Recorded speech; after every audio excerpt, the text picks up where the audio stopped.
சென்னையில் திராவிடர் கழகத்தினர் தாலி அகற்றும் போராட்டம் நடத்திய நிலையில் அதற்கு எதிர்ப்பு தெரிவிக்கும் விதமாக கோவையில் இந்து மக்கள் கட்சியினர் 1008 பெண்களுக்கு மாங்கல்ய சிறப்பு பூஜை நடத்தினர். கோவை கோனியம்மன் கோவிலில் இந்த சிறப்பு பூஜை நடைபெற்றது. இந்த விழாவில் கலந்து கொண்டு பேசிய இந்து மக்கள் கட்சி தலைவர் அர்ஜுன் சம்பத், திருமண அடையாளம் என்பது எல்லா மதத்திலும் எல்லா நாட்டிலும் உள்ளது என்றார்.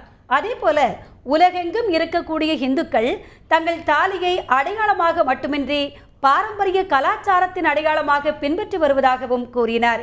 மேலும் அந்த கலாச்சாரத்தையும் பண்பாட்டையும் சீரழிக்கக்கூடிய வகையில் சிலர் கலாச்சார அடையாளங்களை அழிக்கக்கூடிய போராட்டங்களை நடத்தி இந்துக்கள் மனதை புண்படுத்தி வருவதாகவும் தெரிவித்தார்.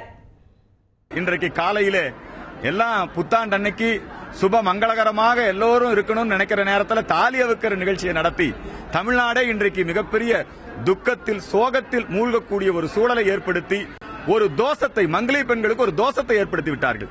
ஆகவேதான் எங்களுடைய அமைப்பு சார்பிலே தமிழ்நாடு முழுக்க அனைத்து திருக்கோவில்களிலும் சுமங்கலி பெண்களுக்கு மாங்கல்ய பூஜையும் எல்லா திருக்கோவில்களிலும் இந்த நிகழ்ச்சி நடத்தியிருக்கிறோம்.